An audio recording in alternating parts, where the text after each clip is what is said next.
The dust of the battlefield swirls in the air, the clash of steel echoes across the dunes, and a lone figure on horseback surveys the chaos with unyielding resolve.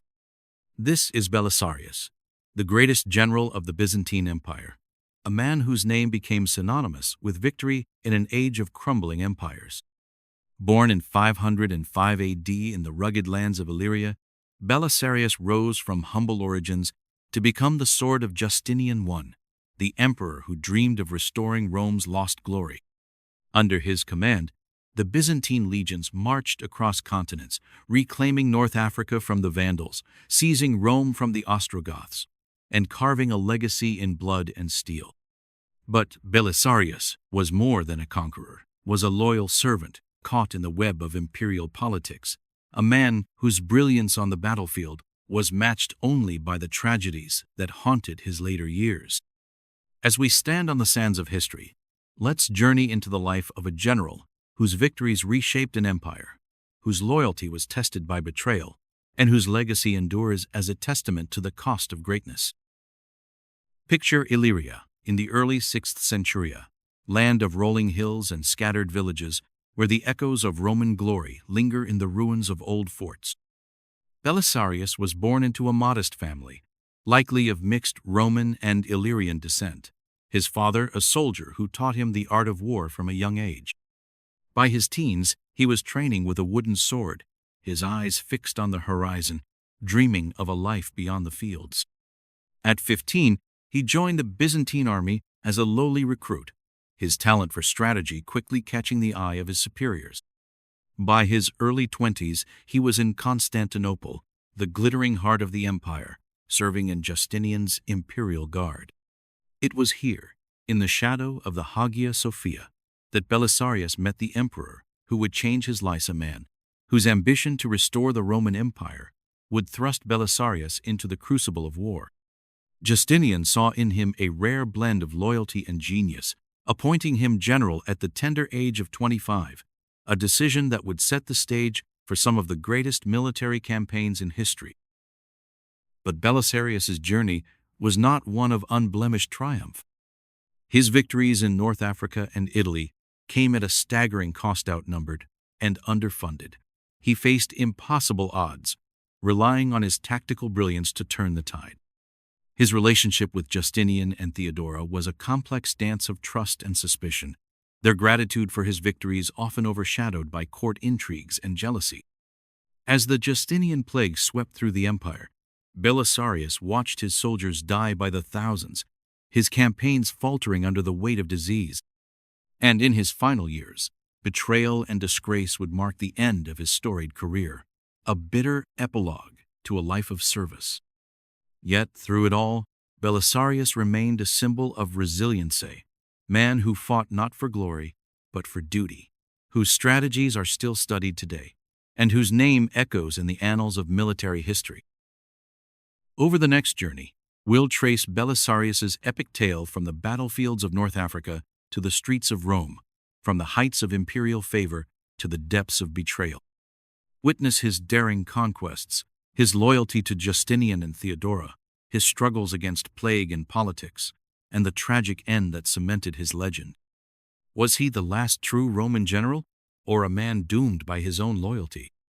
His story is one of brilliance, sacrifice, and the unyielding cost of greatness, a general who carved an empire with his sword, only to see it slip through his fingers.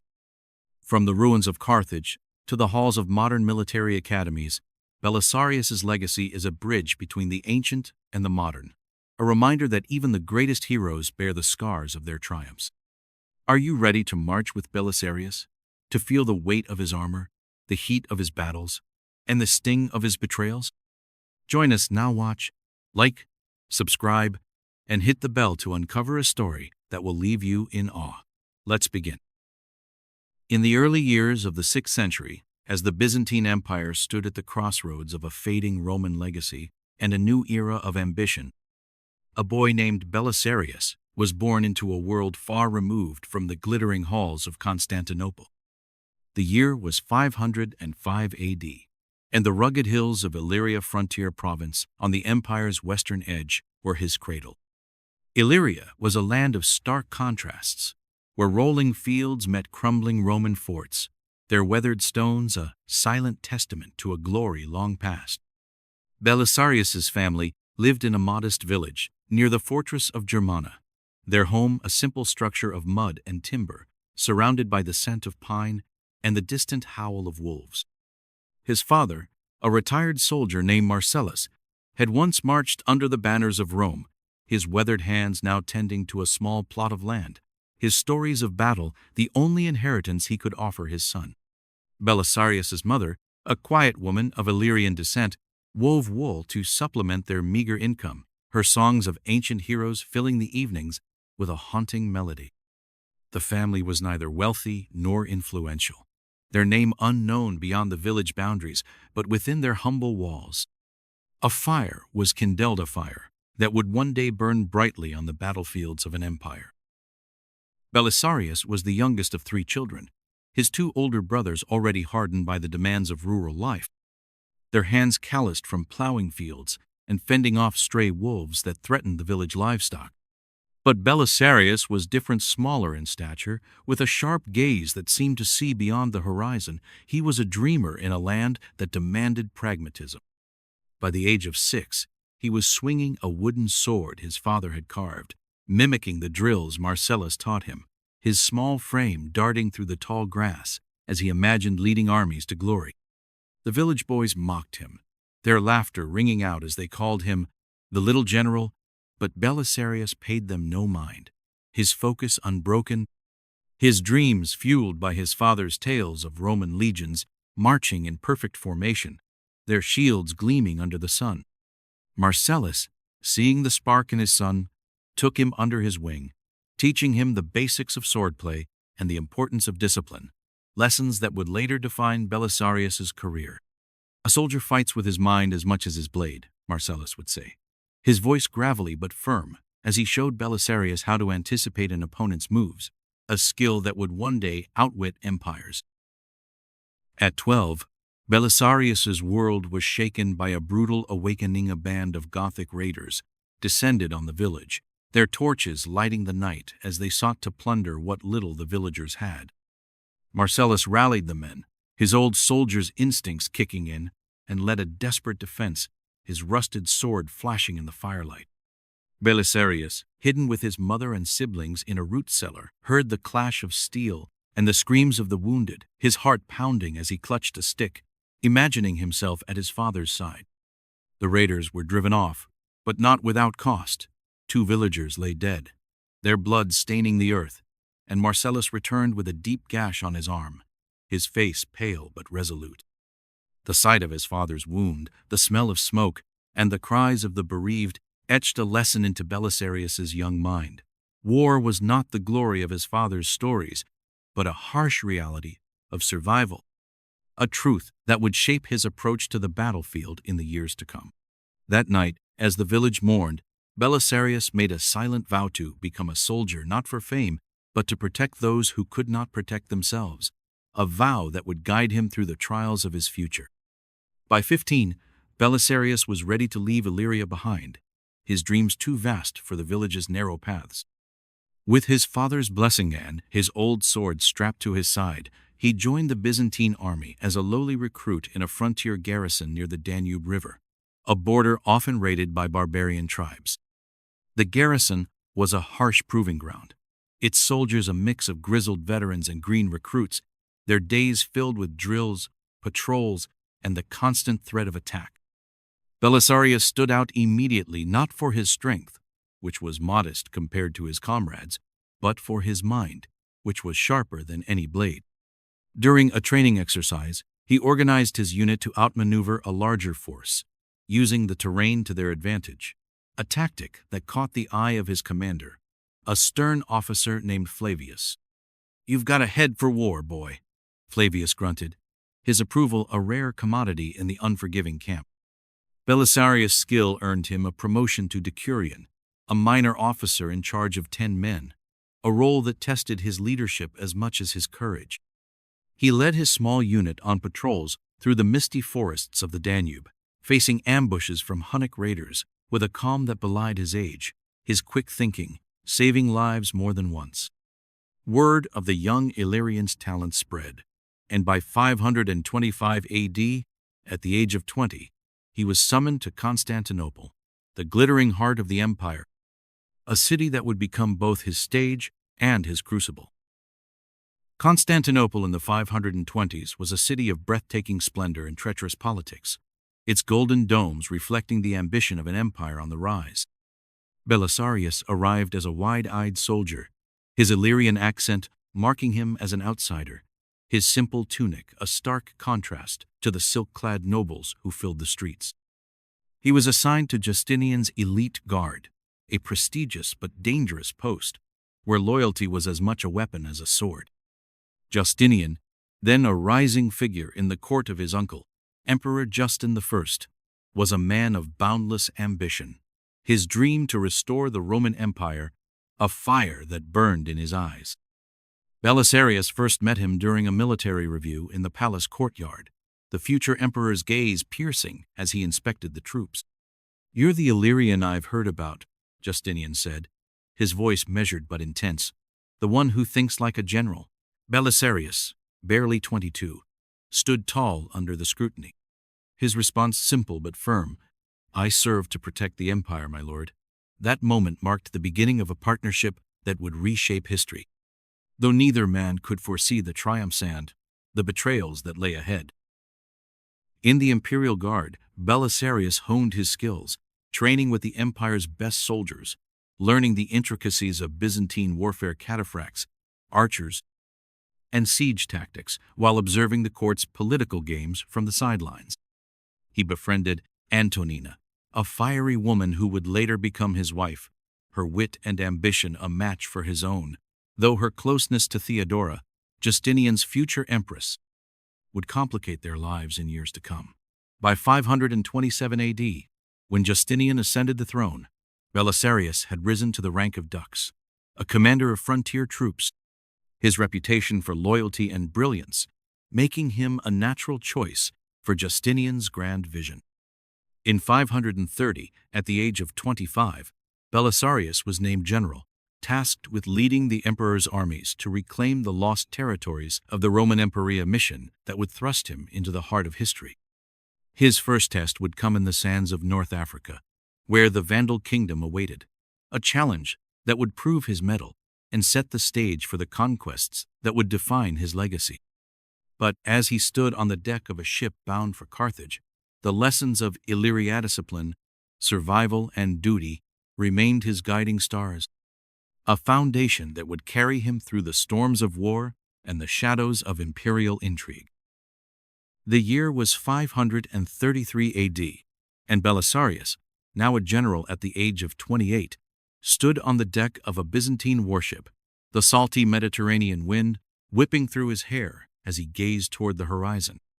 Behind him lay Constantinople, the city that had transformed him from an Illyrian recruit into Justinian's most trusted commander, its golden domes fading into the distance as his fleet sailed westward. Ahead lay North Africa, a land once ruled by Rome, now held by the Vandal Kingdom, a barbarian realm that had plundered the empire's western territories a century before. Justinian's ambition to restore the Roman Empire burned brightly in Belisarius's mind, his appointment as general a testament to the emperor's faith in his abilities, faith forged in the training grounds of Constantinople, where Belisarius had proven his strategic brilliance. But this mission was no parade through the hippodrome. It was a gamble of monumental proportions. The Vandals, led by King Gelimer, commanded a force twice the size of Belisarius's army, their stronghold in Carthage a fortress of wealth and power. With only 15 men under his command, many of them untested recruits, Belisarius carried the weight of an empire's dreams on his shoulders. His Illyrian lessons of discipline and survival, now his greatest weapons, as he prepared to face an enemy that had defied Rome for generations. The journey across the Mediterranean was a trial in itself, a test of Belisarius's leadership before the first sword was drawn. His fleet, a patchwork of 500 ships, battled fierce storms that tore at their sails, the waves tossing soldiers into the sea, their cries swallowed by the roar of the wind. Provisions spoiled in the humid holds. Dysentery spread among the troops, and morale plummeted as the men whispered of ill omensa raven circling the flagship, a sailor's dream of a burning city. Belisarius, ever the soldier's general, walked among his men, sharing their meager rations, his voice steady as he reminded them of their purpose. We sail to reclaim what is ours, to bring Rome's light to a land in darkness. His wife, Antonina, who accompanied him on the campaign, proved an unexpected ally, her sharp tongue silencing the grumblers, her presence a reminder of the home they fought for. After weeks at sea, the fleet landed near Capsa, a desolate stretch of North African coast, the sand dunes stretching endlessly before them. Belisarius ordered his men to march immediately, knowing that delay would only embolden the Vandals. He disciplined his army with an iron hand, forbidding looting as they passed through Roman villages. His respect for the local population, a stark contrast to the Vandals' brutal rule. The march to Carthage was grueling. Scorching days gave way to freezing nights. Scorpions skittered across the camp, and scouts reported Vandal patrols shadowing their every move. But Belisarius's focus never wavered, his mind already mapping the battlefield, his Illyrian instincts honed by years of frontier patrols now guiding him through the desert's dangers. On September 13, 533, the first clash came at the Battle of Ad Decimum, 10 miles from Carthage, a confrontation that would test Belisarius's tactical genius against the might of the Vandal army. Gelimer had mustered 30 men, their cavalry a fearsome force, their banners fluttering in the desert wind as they blocked the narrow road to the city. Belisarius, outnumbered 2-1, knew a direct assault would be suicide. Drawing on the lessons of his father, fight with your mind, not just your blade, he devised a plan to turn the Vandals' strength against them. He sent his Hun mercenaries, fierce horsemen hired for their speed, to harass the Vandal flanks, drawing their forces into a tight valley where their numbers would be a hindrance. As the Vandals charged, their hooves kicking up clouds of dust, Belisarius positioned his heavy infantry in a defensive line, their shields locked, their spears braced for impact. The clash was ferocious. Vandal lances splintered against Byzantine shields, men screamed as they fell, and the air filled with the metallic tang of blood. But Belisarius had one more card to play. His elite cataphracts, heavily armored horsemen clad in scale mail, their lances gleaming as they charged into the Vandal rear. The impact was devastating. The Vandal formation shattered, their ranks collapsing into chaos as Gelimer's brother, Amatus, fell beneath a Byzantine blade, his death a blow to their morale. Gelimer, caught off guard by the sudden turn, ordered a retreat, his army scattering into the desert, their dreams of victory buried in the sand. 2 days later, on September 15, Belisarius marched into Carthage, the city's gates flung open by its Roman citizens, who wept with joy as they hailed him as a liberator, their voices echoing through the ancient streets. But Gelimer was not finished. The Vandal king, a man of fierce pride, rallied his forces for a final stand, gathering what remained of his army at the plain of Trichomerum, 20 miles west of Carthage, in December 533. Belisarius, knowing that a prolonged war would drain his already limited resources, moved quickly to end the campaign. He led his 15 men to the plain, their armor glinting under the African sun, their banners snapping in the wind. Gelimer, with 20 warriors, had fortified his position near a narrow stream, hoping to use the terrain to his advantage. But Belisarius, ever the tactician, saw through the Vandal king's plan. He ordered a feigned retreat, a risky maneuver that drew Gelimer's forces out of their defensive position, their overconfidence leading them into open ground. As the Vandals pursued, Belisarius sprang his Trappist cavalry, hidden behind a low ridge, swept down in a devastating encirclement, their hooves thundering as they cut through the Vandal ranks. The battle was a slaughter. Thousands of Vandals fell, their blood soaking the earth, while Gelimer fled into the mountains, his kingdom lost in a single day. Belisarius pursued, capturing the Vandal treasury in Carthage, glittering hoard of gold, silver, and relics plundered from Rome decades before, including the sacred menorah taken from Jerusalem. The spoils were a symbol of Rome's reclaimed glory, a prize that would dazzle Constantinople. But for Belisarius, the victory was a stepping stone, a proof of his worth as Justinian's sword, a triumph that would pave the way for even greater challenges. The conquest of North Africa was a stunning success, completed in less than a year, a feat that cemented Belisarius's reputation as a military genius. In 534, he returned to Constantinople in triumph, leading a grand procession through the hippodrome, the Vandal spoils paraded before a roaring crowd. Justinian and Theodora watched from the imperial box, their smiles a mix of pride and caution, the court whispering of Belisarius's growing fame. The menorah gleamed under the sun, the gold reflecting the empire's renewed ambition, but Belisarius remained humble, his thoughts already turning to the next frontier. He knelt before Justinian, offering the spoils as a gift to the emperor, his loyalty unshaken by the cheers of the crowd. But the victory in North Africa was only the beginning. Justinian's dream of a restored Roman Empire stretched far beyond Carthage, and Belisarius, the Illyrian who had once dreamed of glory with a wooden sword, was now the empire's greatest hope.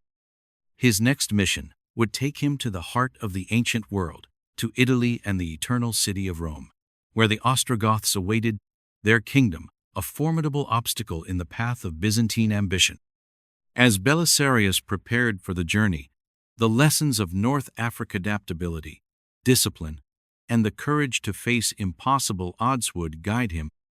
His victories in the desert, a prelude to the greater battles that lay ahead.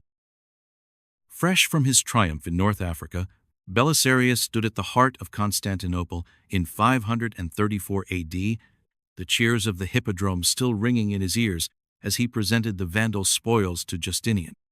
The glittering menorah, the heaps of gold, and the captured Vandal nobles were symbols of an empire reborn, a dream that Belisarius had turned into reality with his victories at Ad Decimum and Trichomarum.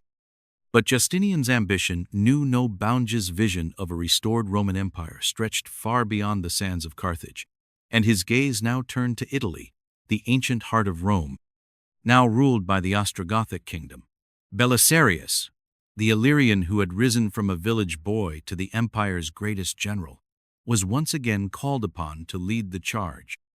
In 535 AD, at the age of 30, he set sail with a meager force of 500 men, a fraction of the army he had commanded in North Africa. Yet his resolve was unshaken. The lessons of discipline and adaptability he had learned in Illyria and honed in the deserts of Africa would now face their greatest test in the shadow of Rome's eternal ruins, where the Ostrogoths awaited, their kingdom a formidable barrier to Justinian's dream.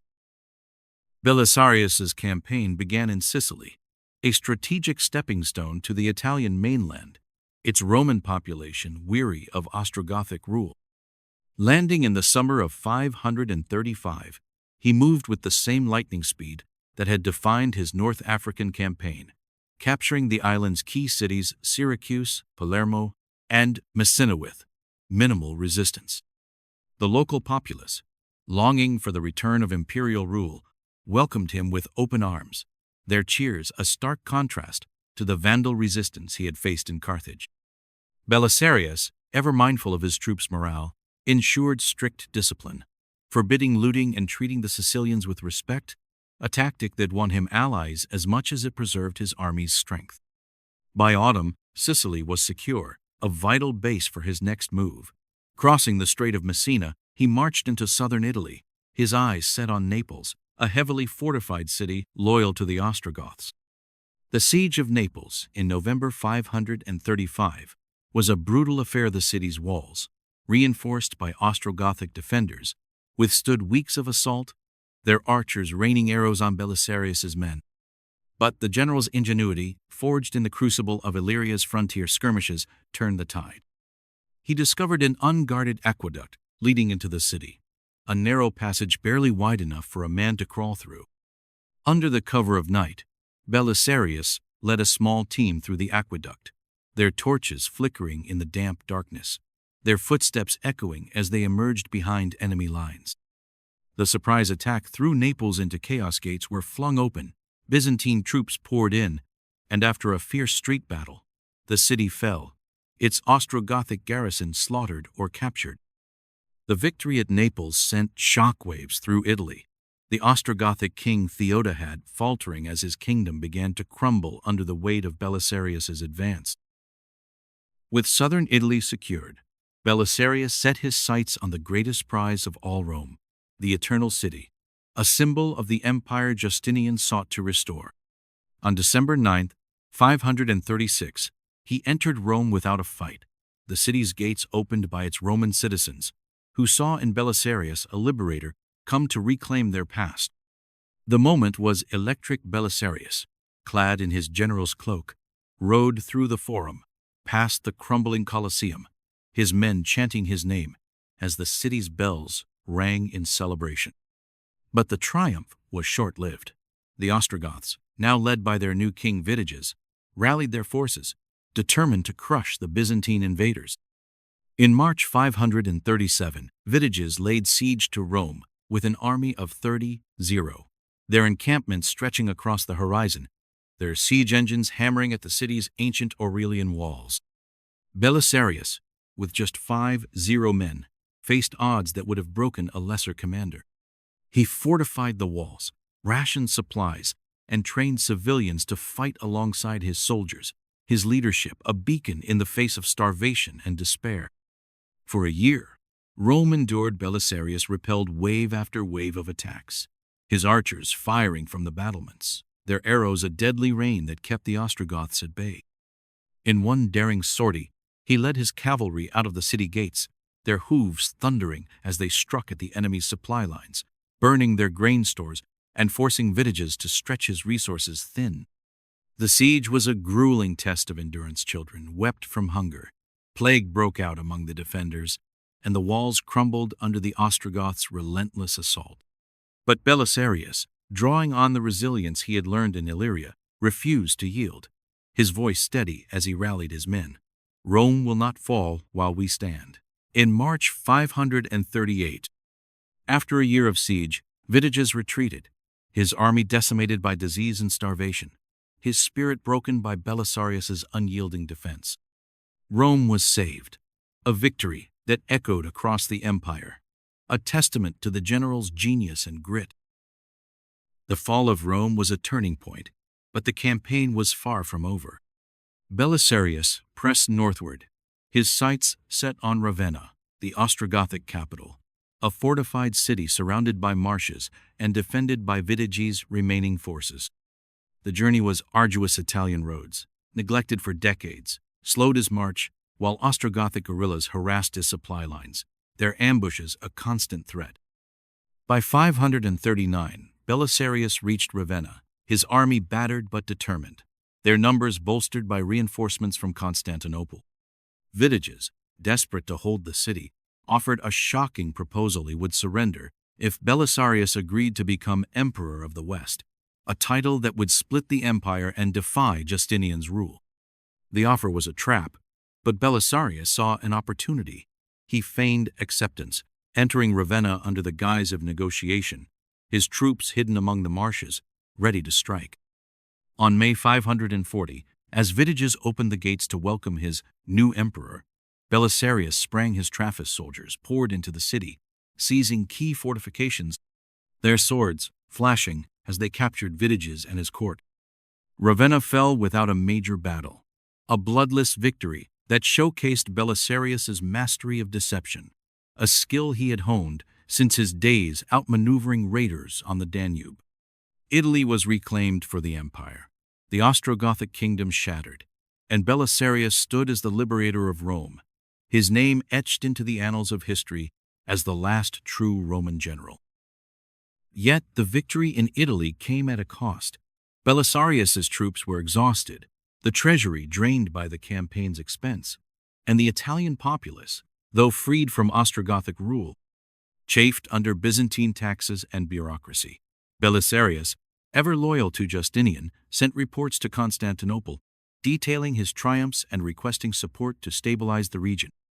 But the court was a nest of vipers, and whispers of his growing fame reached Justinian and Theodora, stirring suspicion in their hearts. The general who had once knelt before Justinian in the hippodrome, offering the spoils of Carthage, now faced a new challenge on the battlefield, but in the treacherous halls of imperial politics. As he prepared to return to Constantinople, Belisarius could not have foreseen the storm that awaited him, a storm that would test his loyalty to the emperor and empress he had served with unwavering devotion, a storm that would reveal the true cost of his victories in North Africa and Italy. The eternal city he had saved would not be the end of his journey, but the beginning of a new chapter defined by the complex dance of trust and betrayal that would shape his relationship with Justinian and Theodora. In the spring of 540 AD, Belisarius stood on the walls of Ravenna, the Ostrogothic capital he had just captured, through a masterful ruse, his eyes scanning the marshlands that stretched beyond the city. The fall of Ravenna marked the pinnacle of his Italian campaign, a triumph that followed his victories in North Africa and the defense of Rome, each conquest a testament to his brilliance as a general.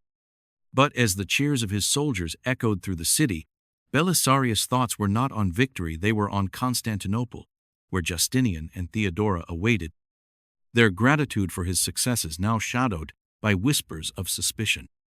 The Illyrian boy who had once dreamed of glory with a wooden sword, who had knelt before Justinian in the hippodrome with the spoils of Carthage, now faced a new battlefield not of steel and blood, but of politics and intrigue. His relationship with Justinian and Theodora, a partnership that had propelled him to greatness, was a complex dance of loyalty and mistrust, a dynamic that would shape the next chapter of his career, testing the very foundations of his devotion to the empire he had fought so hard to restore. Belisarius's bond with Justinian began in the 520s when the young Illyrian soldier first caught the eye of the future emperor in Constantinople's palace courtyard. Justinian, then a rising figure under his uncle Emperor Justin I, saw in Belisarius a rare combination of tactical genius and unwavering loyalty, qualities that made him the perfect instrument for his dream of a restored Roman Empire. When Justinian ascended the throne in 527, he appointed Belisarius as general, entrusting him with the monumental task of reclaiming lost territory as a trust. Belisarius repaid with victories in North Africa and Italy. Justinian rewarded him handsomely. Gold, titles, and a grand palace in Constantinople were bestowed upon the general, his name celebrated in the streets as the empire's savior. But beneath the emperor's gratitude lay a seed of unease. Justinian, a man of immense ambition but also deep insecurity, feared Belisarius's growing popularity, his triumphs in Carthage and Rome making him a hero to the people, a potential rival to the throne. During the Nika riots of 532, when Constantinople burned and Justinian prepared to flee, it was Theodora's defiant stand and Belisarius' ruthless execution of her orders that saved the empire, his troops massacring 30 rebels in the hippodrome. Justinian praised him publicly, but privately, the emperor's advisors whispered warnings.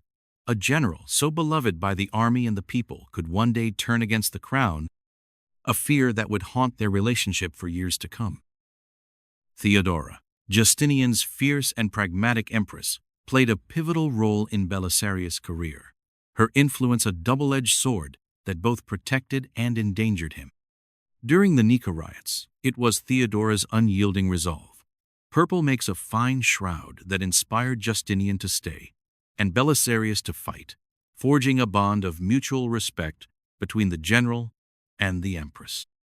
Theodora saw Belisarius as a vital tool for the empire's survival, his victories a bulwark against its enemies, and she often intervened on his behalf when Justinian's suspicions grew too strong. But Theodora's favor came with a price. Her spies shadowed Belisarius, reporting his every move, her trust tempered by the same paranoia that plagued her husband. Belisarius' wife, Antonina, became a key link in this delicate relationship, her close friendship with Theodora, a bridge between the general and the empress.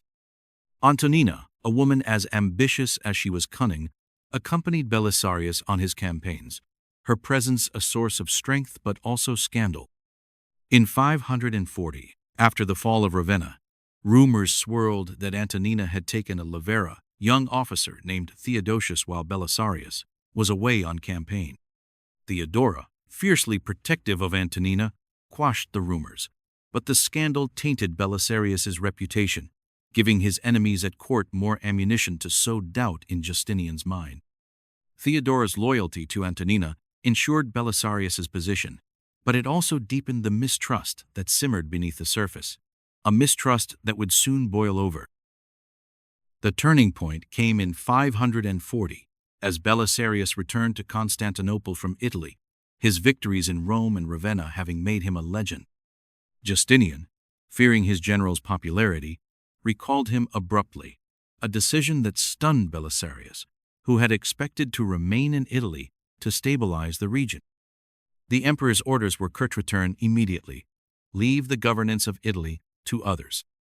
Belisarius obeyed without protest, his loyalty unshaken, but the court he returned to was a nest of vipers, its halls filled with rivals, eager to see him fall.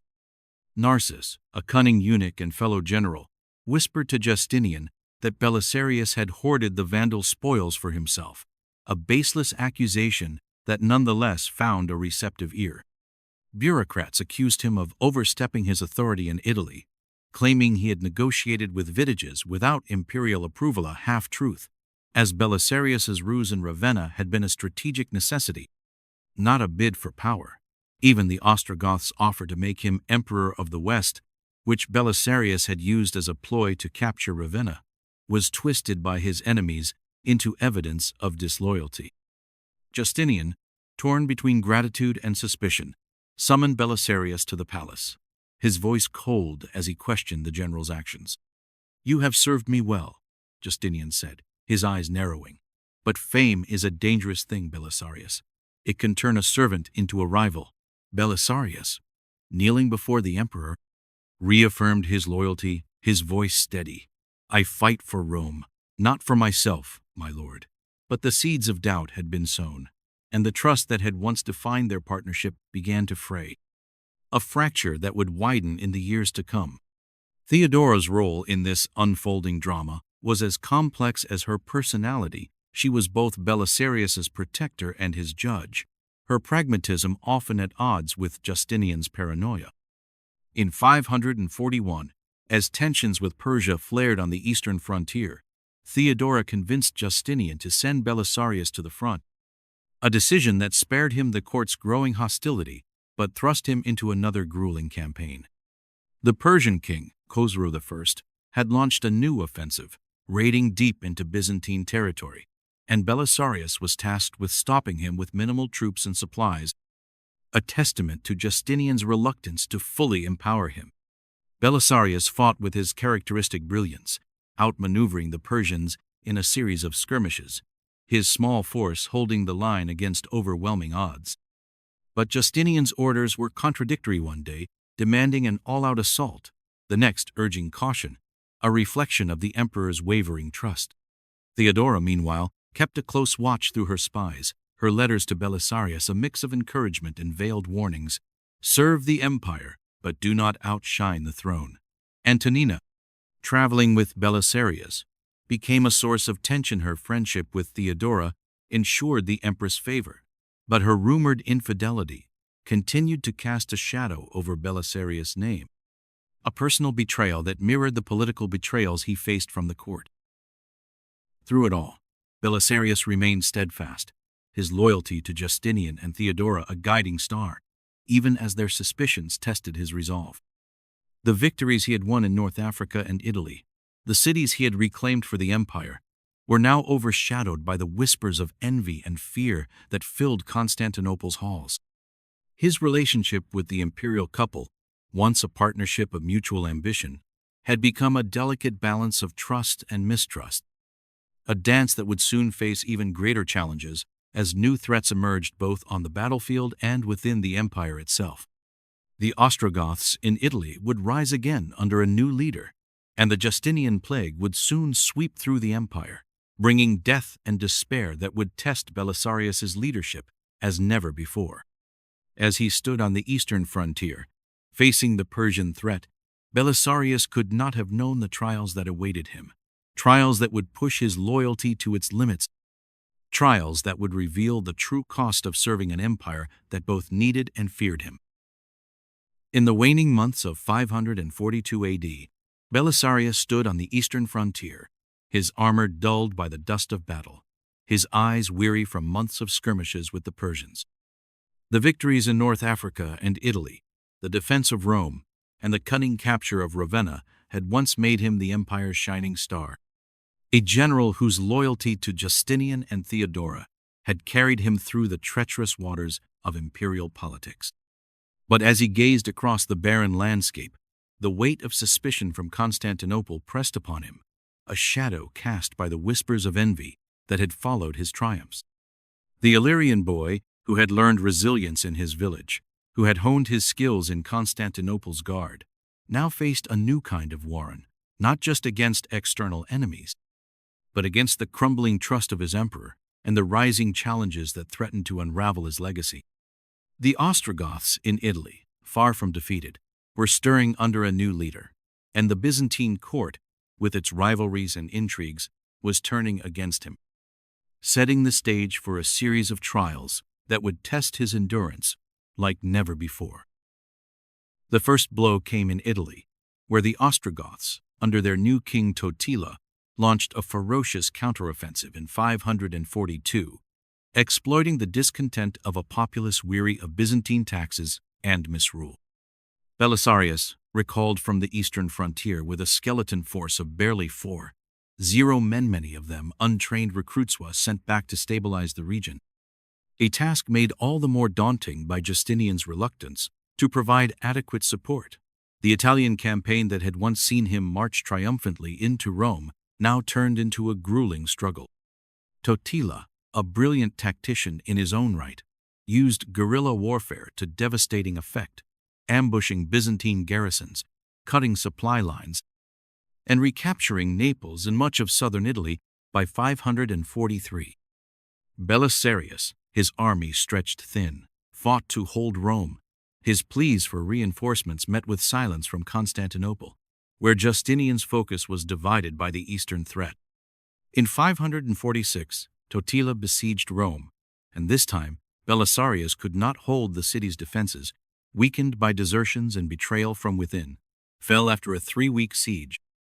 Its gates breached as Totila's forces poured in, a humiliating loss that stained Belisarius's record. He rallied what remained of his troops, recapturing Rome in 547 after a desperate counterattack. But the victory was Pyrrhus' men were demoralized, his health faltering under the strain of constant campaigning, and the city he had once liberated now stood as a symbol of his declining fortunes. The Italian front, once a triumph, had become a quagmire, a testament to the limits of his genius when unsupported by the empire he served. Compounding his military struggles was the growing rivalry with Narses, a eunuch general who emerged as Justinian's new favorite, his influence a thorn in Belisarius's side. Narses, a shrewd manipulator with a keen eye for politics, had served in the imperial court for years, his lack of heirs making him a safe ally in Justinian's eyes. As Belisarius faltered in Italy, Narses seized the opportunity, convincing Justinian that the Illyrian general was to blame for the empire's setbacks. In 548, Narses was dispatched to Italy with a fresh army, his mission to relieve Belisarius and take command. The handover was tense. Belisarius, still clinging to hope, offered advice to Narses, who accepted it with a cold smile, his eyes betraying his ambition.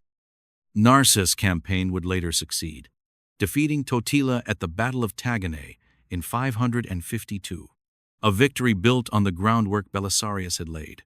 Yet the credit went to his rival, further diminishing the Illyrian standing. In Constantinople, Narses' whispers fueled Justinian's doubts, accusations of incompetence, of hoarding resources, of losing his edge, each one a dagger to Belisarius's reputation. The court, once filled with praise for his conquests, now buzzed with criticism, and Belisarius, the hero of Carthage and Rome, found himself isolated, his loyalty to Justinian questioned by those who had once hailed him as a savior. The rivalry with Narses was not just a personal feud, it was a reflection of the empire's shifting priorities, a shift that left Belisarius vulnerable to the political storms brewing in the capital. The eastern frontier offered no respite, adding to the weight of Belisarius's challenges. In 541, Justinian had sent him to face the Persians under Khosrow I, a campaign marked by mistrust and inadequate resources. Belisarius fought with his characteristic brilliance, outmaneuvering the Persians in a series of skirmishes, negotiating a fragile truce that held the line against their raids. But Justinian's orders were erratic, demanding aggressive assaults one day. Caution the next, a reflection of the emperor's growing suspicion that Belisarius might use the campaign to bolster his own power. The general success was overshadowed by the toll it took. His troops were decimated, his supplies dwindled, and his health weakened by the constant strain. In 549, Justinian recalled him again, replacing him with another commander, a decision that stung more than any battlefield wound. Back in Constantinople, Belisarius faced a court that had turned against him, nobles who envied his past glory, bureaucrats who resented his influence, and rivals like Narses who sought to erase his legacy. He stood before Justinian, his once proud posture bent by exhaustion, defending his record with quiet dignity. "I have given all for the empire, my lord." But the emperor's response was lukewarm, his trust eroded by the whispers of his advisors, leaving Belisarius to wonder if the loyalty he had shown since his days in the imperial guard was now a liability. These challenges were not just military or political, they were personal, a test of the resilience Belisarius had forged in Illyria's hills and the discipline he had honed in Constantinople's training grounds. His wife, Antonina, became a source of both strength and strain. Her friendship with Theodora ensured some protection, but her rumored infidelity with Theodosius continued to tarnish his name, a scandal that court enemies exploited to undermine him. Belisarius, ever the soldier, stood by her, his love a quiet anchor amidst the chaos, but the strain showed in his face, his once sharp eyes now shadowed by fatigue. The loss of Italy, the rivalry with Narses, the mistrust from Justinian, all these trials chipped away at the general, who had once seemed invincible. A man whose victories had restored an empire now facing new threats from within and without. As he stood in Constantinople's palace, the weight of his setbacks pressing down, Belisarius could not have foreseen the greatest challenge yet: to calm a plague that would sweep through the empire, bringing death and despair that would test his leadership in ways he had never imagined. The trials of his career, born from the battlefield and the court, were about to converge with a catastrophe that would reshape his destiny, a storm that would force him to adapt once more, drawing on the resilience that had carried him from Illyria to the gates of Rome. In the spring of 541 AD, as Belisarius lingered in Constantinople, his body weary from the trials of Italy and the eastern frontier, a shadow crept over the empire, a darkness that would eclipse even the setbacks he had faced under Totila and Narses. The Illyrian general, whose victories in North Africa and Rome had once inspired awe, whose loyalty to Justinian and Theodora had weathered suspicion and rivalry, now stood at a crossroads where his military prowess would be tested not by swords, but by a silent killer. The Justinian Plague, born in the distant ports of Egypt, had begun its relentless march across the Mediterranean, carried by trade ships and the fleas that infested their rats. Belisarius, a man who had learned resilience in Illyria's hills and discipline in Constantinople's guard, was about to face a foe unlike any he had encountered: a disease that would ravage his army, challenge his leadership, and leave an indelible mark on his legacy, a crisis that would connect his personal struggles to the empire's faltering strength, setting the stage for the tragic end that awaited him. The plague's arrival in Constantinople in 542 was a catastrophe that defied comprehension. It began with whisper sailors returning from Egypt spoke of fever and death, their tales dismissed as sailors' superstition until the first cases appeared in the city's docks. Rats scurried through the streets, their fleas biting with lethal intent, and within weeks the disease spread like wildfire. Bodies piled in the alleys, their faces blackened by fever, their limbs swollen with the telltale buboes that marked the plague's victims. Estimates suggest that 25 million died across the empire, a quarter of its population. Their deaths, a silent toll that silenced the markets and emptied the churches. Belisarius, recalled from the Eastern Front to advise Justinian, watched in horror as his soldiers fell illmen who had marched with him to Carthage and Rome, now collapsed mid-drill, their groans filling the barracks. The plague struck his elite units hardest, the cataphracts and archers who had been his strength in battle reduced to shadows, their armor useless against an invisible enemy. Belisarius, ever the leader, organized burial crews to clear the dead, his hands steady as he directed the effort. But the loss of his troops was a blow that weakened his military might, a force already diminished by the Italian campaign and Justinian's reluctance to reinforce him. As the plague tightened its grip, Belisarius's role shifted from conqueror to caretaker, a test of the resilience he had forged in his youth. Justinian himself fell ill, his fevered body a symbol of the empire's vulnerability, and Belisarius stepped into the breach, coordinating relief efforts with a pragmatism that echoed his father's lessons of survival. He converted abandoned warehouses into makeshift hospitals, ensured food reached the starving, and worked with Theodora's officials to distribute supplies, his presence a steady hand amid the panic. The general walked among the sick, his face masked with cloth to avoid infection, his voice calm as he reassured the dying, a stark contrast to the battlefield commander who had once charged into Vandal ranks. But the effort took its toll. His health, already strained by years of war, began to falter, his once robust frame showing signs of exhaustion, his eyes sunken from sleepless nights. Antonina, his wife, stood by him, her friendship with Theodora securing some aid, but even she could not shield him from the disease's reach. Rumors spread that she had fallen ill, though she recovered, leaving Belisarius to face the crisis alone. The plague's impact on his army was devastating. By 543, his forces were a fraction of their former strength, their morale shattered, their ability to wage war crippled, a reality that forced Belisarius to adapt his strategies, turning from conquest to containment, a shift that marked the beginning of his decline.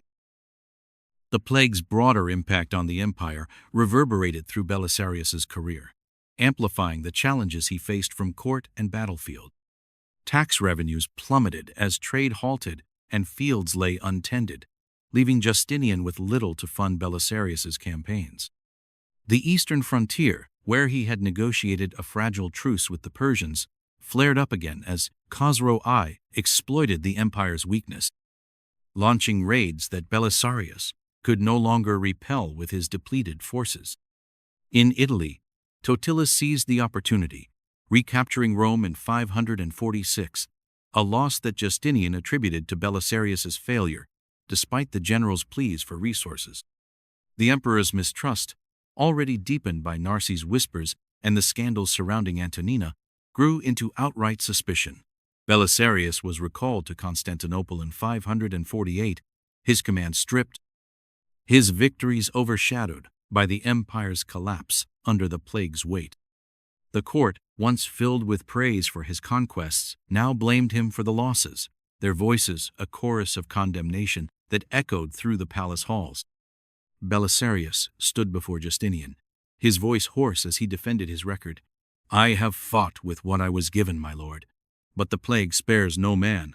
But Justinian's response was cold, his eyes reflecting the empire's fear rather than gratitude, a moment that severed the trust that had once bound them, leaving Belisarius a shadow of the hero he had been.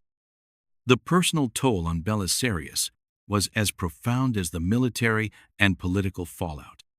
His health, weakened by the plague's proximity and the strain of leadership, began to show signs of permanent damage. Coughs racked his chest. His hands trembled from fatigue, and his once sharp mind struggled to focus, a stark contrast to the young soldier who had outmaneuvered raiders on the Danube. Antonina's recovery from the illness brought relief, but their relationship grew strained. Her closeness to Theodora, who had also survived the plague, fueled rumors of favoritism, while Belisarius's isolation deepened. The general, who had once shared rations with his men in North Africa, now found himself distanced from the army he had led, their trust eroded by the losses and the court's blame. The plague marked a turning point, a crisis that stripped away the glory of his earlier years, exposing the fragility of an empire he had fought to restore.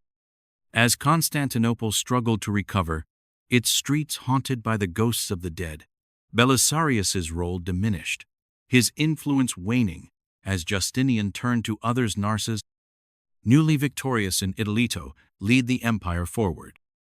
The resilience that had carried him from Illyria to Rome was tested to its limits, but the plague's aftermath left him vulnerable, a vulnerability that would pave the way for the final chapter of his life, where betrayal and disgrace would cast a long shadow over his legacy. That shadow loomed larger as Belisarius faced the consequences of the plague's devastation, a man whose victories had once echoed across the empire, now grappling with its decline.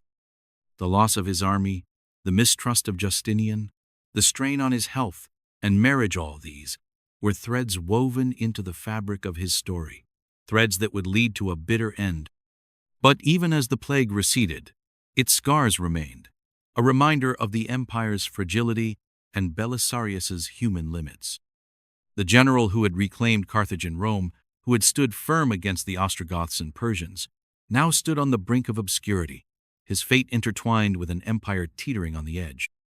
The trials of his career, from the battlefield to the court, had prepared him for war, but the plague brought a new kind of battle, of survival, leadership, and the search for meaning in a world turned upside down. As he looked out over Constantinople's plague-ravaged streets, Belisarius could not have known that his greatest challenge was yet to come, a challenge that would test his loyalty and legacy in ways he had never imagined, drawing him toward a conclusion that would echo through history. By 548 AD, Belisarius stood on the outskirts of Constantinople, a city that had once celebrated his triumphs in North Africa and Italy, but now whispered of his failures in the wake of the Justinian Plague. The Illyrian general, whose victories had reclaimed Carthage and Rome, whose loyalty to Justinian and Theodora had weathered suspicion, rivalry, and disease, was a shadow of the hero he had once been. The plague had decimated his army, eroded his health, and deepened the mistrust of an emperor who feared his fame, leaving Belisarius isolated in a court that had turned against him. His career, marked by brilliance on the battlefield and resilience in the face of adversity, was now spiraling toward a tragic end. A conclusion that would test the lessons of survival he had learned in Illyria's hills and the discipline he had honed in Constantinople's guard. As the empire he had fought for moved forward without him, Belisarius's final years would be defined by betrayal, obscurity, and a legacy that would endure long after his name faded from the palace halls. A legacy that would bridge the ancient and modern worlds, a testament to the cost of greatness. The first blow to Belisarius' standing came with the death of Theodora in 548, a loss that reverberated through the empire and left Justinian bereft, his paranoia unchecked by the empress' pragmatism.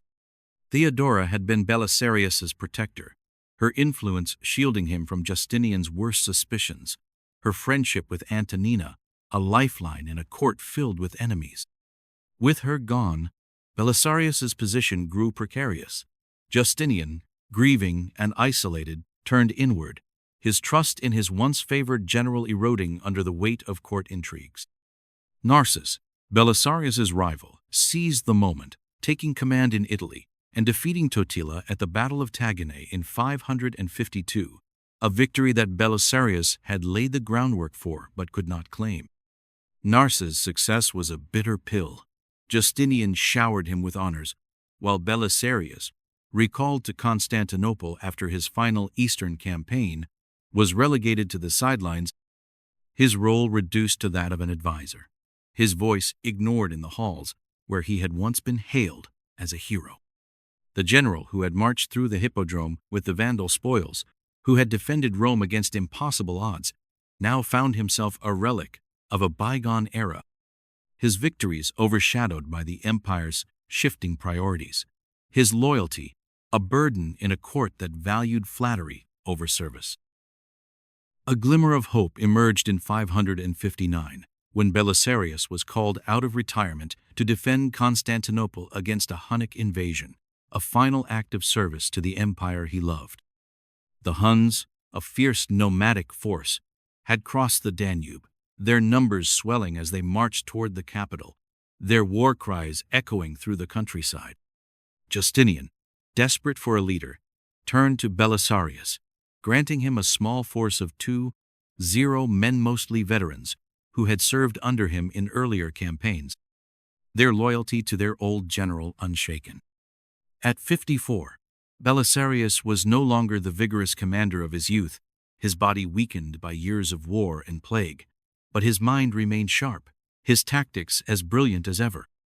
He met the Huns at the Battle of Melanthius, 20 miles from Constantinople. Using deception to outmaneuver their larger force, feigning a retreat, he lured them into a narrow pass where his archers rained arrows from the hills, scattering the invaders in a rout that saved the city. The victory was a testament to his enduring genius, a reminder of the general who had once conquered Carthage and Rome. But Justinian's reception was cold, his gratitude overshadowed by fear of Belisarius's renewed popularity. The emperor granted him a modest reward, but no honors, no parade, a stark contrast to the triumphs of his past, a sign that his time in the empire's spotlight had truly ended. The final blow came in 562, when Belisarius faced the ultimate betrayal, a fabricated charge of treason that would stain his name and break his spirit.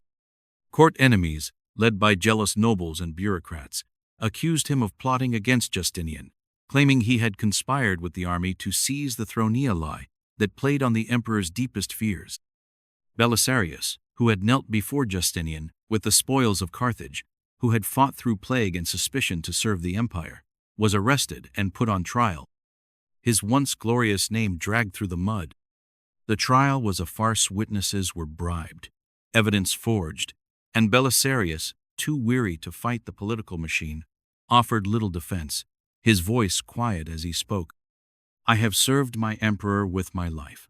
Let history judge my loyalty." Though acquitted for lack of evidence, the damage was done. Justinian, fearing his popularity, stripped him of his titles and confiscated his wealth, exiling him to a modest estate on the outskirts of Constantinople. The legend of Belisarius as a blind beggar, crying, "Give an obol to Belisarius, whom fortune raised and envy cast down," emerged from this period, a myth that captured the tragedy of his fall. Though likely apocryphal, Belisarius lived out his days in relative comfort, but the sting of disgrace was real, a bitter end to a life of service. Belisarius died in 565, just months before Justinian, his passing marked by a quiet burial, his grave a simple patch of earth, untouched by the empire's golden splendor. At 60, he had outlived his glory, his body weakened by years of war, plague, and heartbreak, his spirit broken by the betrayal of the emperor he had served since his days in the imperial guard. Antonina, who survived him, mourned in silence, her own role in his life a mix of love and scandal, her absence from his final days a reflection of the distance that had grown between them. But Belisarius's story did not end with his death. His legacy endured, a bridge between the ancient and modern worlds, a testament to the cost of loyalty and the power of resilience. His campaigns in North Africa and Italy delayed the fall of the Western Roman Empire's remnants, buying Byzantium centuries of survival. His strategies, from the use of cataphracts to defensive sieges, studied in military academies today, from West Point to Sandhurst. Historians like Procopius, who chronicled his life, paint a complex picture: a general of unparalleled brilliance, a man whose loyalty made him vulnerable to the empire's darker impulses, a hero whose light shone through the shadows of betrayal. Belisarius's legacy lives on in the ruins of Carthage and Rome, in the strategies that shape modern warfare, in the stories that remind us of duty's cost. Novels, films, and games immortalize him as the last true Roman general, a symbol of resilience in an age of chaos, his journey a mirror to the price of greatness. From the boy swinging a wooden sword in Illyria to the general who reclaimed an empire, from the hero of the hippodrome to the exile on a quiet estate, Belisarius's life was a testament to the human spirit that dared to fight, to serve, to endure. As we reflect on his tragic end, we see not just a fallen hero, but a man who bridged worlds, whose story challenges us to find purpose in adversity, to remain steadfast in the face of ingratitude, to leave a mark that echoes through time. Belisarius' grave may be unmarked, but his legacy is eternal, a light that burns in the annals of history, a reminder that even in the darkest moments, greatness can endure. As the sun sets over the eternal city of Rome, imagine Belisarius standing on the Aurelian walls, his weathered cloak billowing in the wind, his eyes tracing the horizon where he once defended an empire. This is not the broken exile of his final days, but the titan of history, a general whose greatness shines through the shadows of betrayal, a man whose legacy thunders across the ages. Belisarius was no mere soldier. He was the last true Roman general, a colossus who carried Justinian's dream on his shoulders, reclaiming Carthage and Rome with a brilliance that dazzled the world. From the dusty hills of Illyria, where he swung a wooden sword, to the sands of North Africa, where he shattered the Vandals, to the streets of Ravenna, where he outwitted the Ostrogoths, Belisarius was a force of nature, his victories a symphony of strategy and courage, his loyalty a beacon that never wavered, even as Justinian's mistrust cast him into darkness. The Justinian Plague, the rivalry with Narses, the fall of Rome to Totalathi's trials, would have broken a lesser man, but Belisarius endured, his Illyrian resilience a flame that burned through despair. Even in his final act, defending Constantinople from the Huns in 559, he showed the world what greatness truly means, leading a ragged force to victory, his mind as sharp as ever, his heart unwavering. The betrayal that followed, the fabricated charges of treason, the exile to a quiet estate, could not dim his light. Belisarius died in 565, his grave unmarked, but his spirit soared above the empire's golden domes, a testament to the power of duty, a reminder that true heroes rise above ingratitude. His strategies echo in military academies today, his name immortalized in the ruins of Carthage, the mosaics of Ravenna, the annals of history, a legacy that bridges the ancient and the modern, a legacy that roars with the might of an empire reborn. Picture the hippodrome in its prime, the crowd chanting his name as he presents the Vandal spoils, the menorah gleaming like a star. See him charging with his cataphracts at Ad Decimum, holding Rome against the Ostrogoths, his voice rallying the hopeless. Belisarius was not just a man, he was a monument, a titan whose every step shook the earth, whose every victory lit the heavens. Let his story inspire you to rise, to fight, to endure. For in Belisarius, we see the eternal fire of greatness, a fire that burns through time, a fire that calls us to be more. Join us again. Like this video, subscribe, and let Belisarius's epic tale fuel your own journey to glory.